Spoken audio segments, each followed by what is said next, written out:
JDU के नेता हैं अशोक चौधरी, नीतीश कुमार के काफी करीबी भी माने जाते हैं और उन्होंने एक बयान दिया भूमिहार समाज को लेकर, जिसके बाद बिहार की सियासत में एक उबाल आ गया है। तेजस्वी यादव ने बयान दिया है, अजीत शर्मा ने भी उनके बयान की आलोचना की है और इस पर लगातार प्रतिक्रिया सामने आ रही है। लगातार हमला इस बात को लेकर हो रहा है। तेजस्वी यादव ने कहा है कि जेडीयू पार्टी का चरित्र ही ठीक नहीं है, जेडीयू के लोग सिर्फ नकारात्मक बातें करते हैं। और सबसे बड़ी बात, तेजस्वी यादव ने पूछा है कि सीतामढ़ी के सांसद ने मुस्लिम भाइयों और कुशवाहा के लिए जिस तरह का वक्तव्य दिया था, उसी तरह का वक्तव्य इन्होंने दिया है, क्योंकि उन्हें रोजगार की, युवाओं की चिंता नहीं है। वो समाज में इसी तरह के बयान देते हैं। वहीं अजीत शर्मा ने भी अशोक चौधरी से माफी मांगने की बात कही है। हमारे साथ अविनाश, हमारे संवाददाता, जुड़ गए हैं। अविनाश, देखिए, जिस तरह से अशोक चौधरी ने बयान दिया, उसके बाद चाहे वो तेजस्वी यादव हो, कांग्रेस के अजीत शर्मा हो, हर किसी ने उनके ऊपर हमला बोला है। क्या आने वाले दिनों में यह मामला और तूल पकड़ेगा? क्या कोई सफाई जेडीयू की तरफ से आई है क्या? देखिए उदय, सफाई की अगर बात करें और सबसे पहले बात कर ले जिस तरीके से अशोक चौधरी, क्योंकि बिहार कैबिनेट में मंत्री है नीतीश कैबिनेट के, और अशोक चौधरी एक ऐसे नेता हैं जो नीतीश कुमार के काफ़ी करीबी हैं, काफ़ी चहेते मंत्री के वो।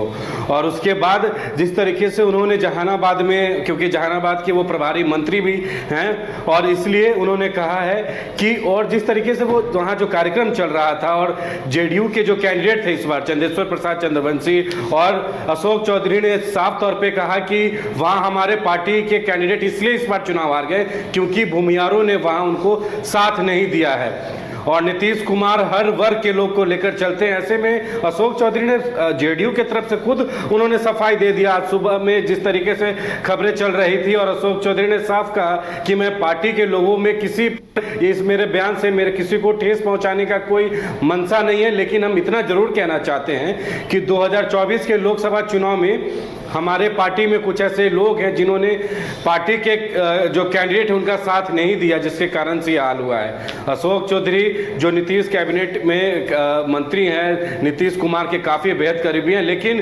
भूमिहार जाति पर उन्हें टारगेट किया। उन्होंने ये भी कहा कि हम अपने बेटी की शादी जो है भूमिहार जाति में ही किया है, भूमिहार घराना में ही किया है।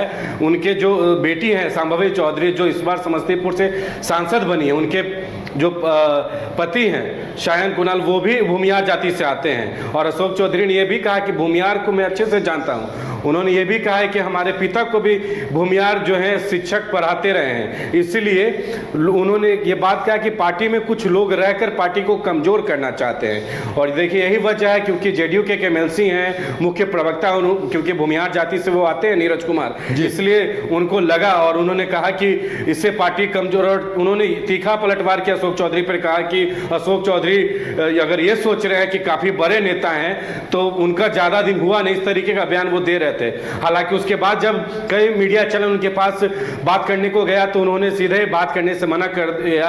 हो सकता है कि नीतीश कुमार ने इस पूरे मामले को संज्ञान में लिया होगा, मना किया होगा कि इस तरीके का बयान मीडिया के सामने नहीं दे। लेकिन तेजस्वी यादव की अगर बात कर ले, क्योंकि नेता प्रतिपक्ष हैं बिहार में, उन्होंने साफ कहा कि इस तरीके का भाषण जेडीयू के चाल चरित्र को दर्शाता है, और जेडीयू के चाल चरित्र ये बताता है कि कितने नकारात्मक सोच के लोग उनके पार्टी में है, चाहे वो कोई मंत्री हो, चाहे वो कितने भी करीबी मंत्री हो।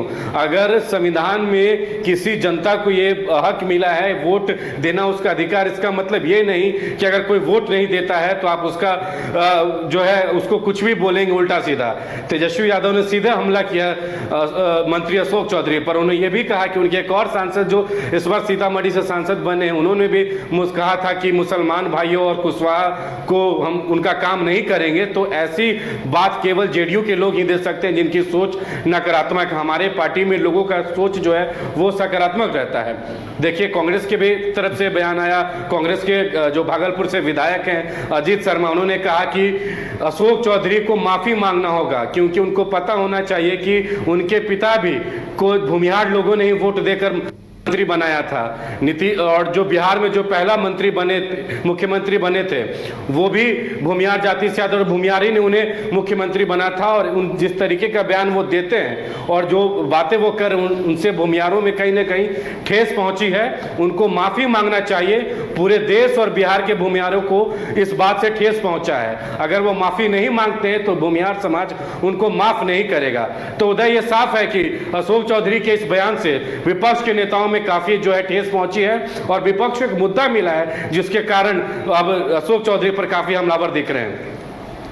चलिए अविनाश, हमारे साथ जुड़ने के लिए और तमाम जानकारी देने के लिए आपका बहुत बहुत धन्यवाद। तो देखने वाली बात ये होगी कि इस मुद्दे पर आगे और क्या कुछ सियासत होती है, भूमिहार समाज की तरफ से क्या कुछ रिएक्शन आता है, ये भी देखने वाली बात होगी।